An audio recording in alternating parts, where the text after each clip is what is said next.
शिव गुरु के चरणों में मेरा कोटि कोटि नमन। शिव गुरु मैया माँ भवानी की जय है, मेरे द्वारा गुरु की जय हो। 3 सूत्र बताने वाले भैया हरिंदर की जय हो। विपत्ति में साथ देने वाले नीलम आनंद की जय हो। हमारा प्रणाम स्वीकार करे शिव शिव शिव गुरु जगत गुरु की जय हो, जय हो। एक शिष्य थे, एक गुरु था और एक शिष्य था। गुरु जो है शिष्य को कहता था कि हर दिन बर्तन साफ करो पीताम्बरी से, तो वो बोलता था शिष्य कि गुरु जो है पीताम्बरी से क्या रोज़ रोज़ साफ़ करते हो बर्तन, जाने दो, इसको 1 हफ्ते बाद साफ़ करेंगे, रोज़ रोज़ साफ़ करने का इसमें क्या मतलब।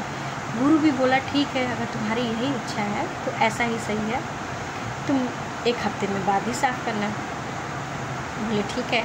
जब 1 हफ्ते बाद जो है वो साफ़ करने लगा तो उसमें जो है वैसी चमक नहीं आई जैसे कि हम रोज़ रोज़ साफ़ करते हैं बर्तन, उसमें चमक आती है, वैसे जो है उस पीताम्बरी से साफ़ करने से लोटे लगते हुए वैसी चमक नहीं आई।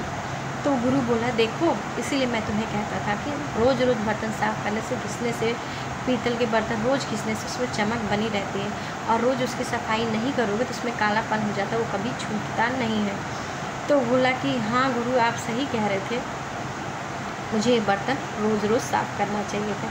ऐसे ही हमारे जीवन में है, जैसे रोज़ हम भक्ति भाव भजन करते रहेंगे तो हम भगवान से जुड़े रहेंगे, और कोई भी मन, कोई ईर्ष्या द्वेष जलन, कोई गंदगी हमारे मन को छू नहीं पाएगी। जैसे उस लोटे से पीताम्बरी से साफ़ करने, रोज़ साफ़ करने से चमक बनी रहती है, वैसे ही हमारे मन की पवित्रता, शुद्धि और सोच के लिए हमें भक्ति भाव भजन करना चाहिए, और जिससे हमारे मन की शुद्धता भी बनी रहे, पवित्रता भी बने, और कोई भी प्रकार की गंदगी ना हो।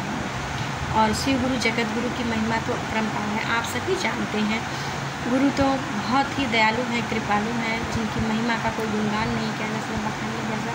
आज घर घर में ही जो है शिव गुरु को सब मानते हैं और शिव गुरु की पूजा करते हैं, जिससे गुरु जो है गुरु सबकी मनोकामना पूर्ण करते हैं, और सब जो है गुरु की चर्चा करते हैं, भजन करते हैं और उनके साथ जुड़े हुए हैं। एक ऐसे ही बुढ़िया थी जो है, वो बुढ़िया जो है रोज़ जो है शिव चर्चा पे जाया करती थी, वो बहुत मानती थी, उसकी उम्र हो गई थी मानते मानते, पर उसका पति नहीं था, एक बेटा था और बहू थी।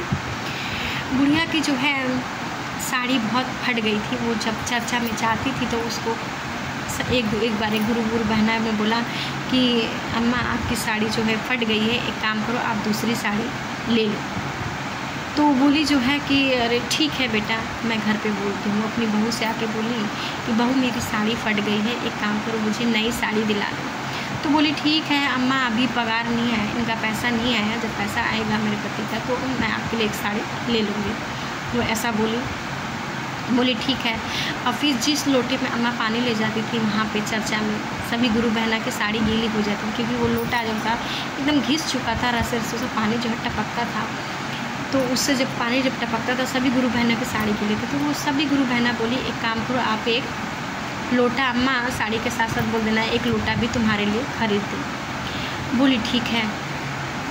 फिर आई लोटे के लिए, बोली जो है अपने बेटे से बोली बेटा मेरा एक लोटा जो है जो फूट गया है, जो मैं चर्चा में लेके जाती हूँ अक्सर ये फूट गया है, एक काम करो आप मेरे लिए एक जो है लोटा ले लो।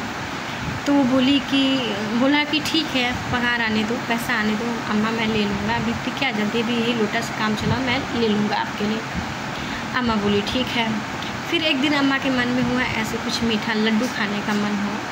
जब लड्डू खाने का उनका मन हुआ तो बोली, अपने मन में विचार करने लगी कि मैंने अपने बेटे और बहू दोनों से बोला साड़ी लाने के लिए, तो बोले कि भी पैसे नहीं है, लोटा लाने के लिए भी बोला पैसा नहीं है। फिर वैसे अम्मा चिंता करते करते वो सो गई। जब सो गई तो शिव गुरु से सपने में क्या ज्ञान देते हैं कि देखो तुम जो है सुबह उठना नहीं, सुबह सो के उठना नहीं, जो है तुम ऐसे ही मतलब और ऐसे मरने का नाटक करना, और मैं तुम्हें जो है अपनी कृपा से तुम्हें मूर्छित कर दूंगा, जिससे सबको यही लगेगा कि तुम मर चुकी हो पर रहोगी जिंदा। तो गुरु का ज्ञान वो सपने में ज्ञान ले रही है वो गुड़िया, तो सुबह जो है वो उठती नहीं है, गुरु के ज्ञान से वो गुड़िया जो है सो ही रहती है। और जब उसकी बहू जाके बोलती है 8 बज गए सुबह के, अम्मा उठी नहीं, अम्मा तो 4 ही बजे उठ जाती, आज उठी क्यों नहीं। फिर जब वो गया जो है देखने गई उसकी, जब उसकी बहू देखने गई तो सास तो मरी पड़ी हुई थी।